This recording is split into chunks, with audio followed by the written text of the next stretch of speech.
तर Prashant महासागरामध्ये El Nino सक्रिय असतानाही मुंबईमध्ये अवघ्या 7 दिवसात रेकॉर्ड ब्रेक पाऊस झाला। ही अतिवृष्टी हवामान बदलाचे संकेत देणारी आहे। या पावसानं जुने आडाखे मोडीत काढले, पण हवामान अभ्यासकांना देखील कोड्यात टाकणारा हा रेकॉर्ड ब्रेक पावसामागचं विज्ञान आणि हवामान बदलाचा हा पॅटर्न नेमका काय आहे? एल निनोच्या प्रभावातही इतका पाऊस कसा पडला? बघूया याचाच आढावा घेणारा हा स्पेशल रिपोर्ट।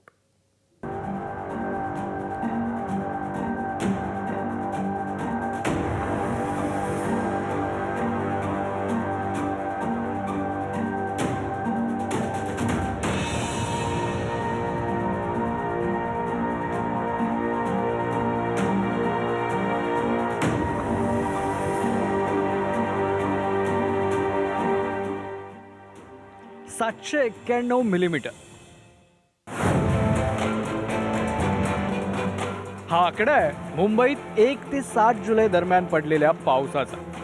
मुंबईत एकाच आठवड्यात इतका विक्रमी पाऊस पडला। पण प्रश्न असा आहे, एल निनोचा प्रभाव असताना सर्वसाधारणपणे मान्सून कमकुवत होतो, मात्र असं असूनही मुंबईमध्ये इतका विक्रमी पाऊस का पडला, असा प्रश्न उपस्थित झाला।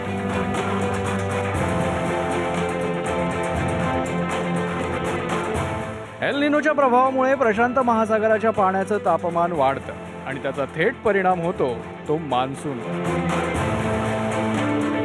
प्रशांत महासागरामध्ये एल निनो सक्रिय झाला आणि मान्सूनचं आगमन लांबणीवर पडलं। त्यामुळे भारतामध्ये सरासरीपेक्षा कमी पाऊस पडला जाईल असा अंदाज वर्तवण्यात आला आणि त्यामुळे आपण पाहतोय की पाऊस उशिरा आला आणि धो बरसला।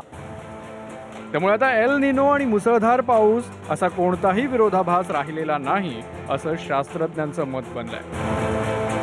दरम्यान मुंबईतील यावेळच्या मुसळधार पावसाला 2 वेगवेगळ्या समुद्री प्रणाली कारणीभूत ठरल्या। अरबी समुद्रावरून येणाऱ्या वाऱ्यांमधलं बाष्पाचं वाढलेलं प्रमाण आणि बंगालच्या उपसागरामध्ये निर्माण झालेलं कमी दाबाचं क्षेत्र। बंगालच्या उपसागरावर तयार झालेलं तीव्र कमी दाबाचं क्षेत्र म्हणजे डिप्रेशन सध्या झारखंडवर सक्रिय आहे आणि पुढील 24 तासांमध्ये हे क्षेत्र वायव्येकडे सरकून पूर्व मध्य प्रदेशपर्यंत येण्याचा अंदाज आहे।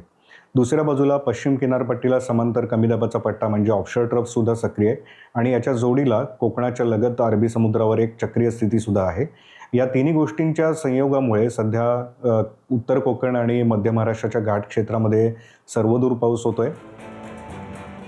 पण मुंबईतील पावसाचा हा बदललेला पॅटर्न ही केवळ यंदाची घटना नाहीये, तर हे सगळे बदल गेल्या अनेक वर्षांपासून घडतायत। गेल्या 2 दशकात मुंबईतला पाऊस सरासरी 15% वाढलाय।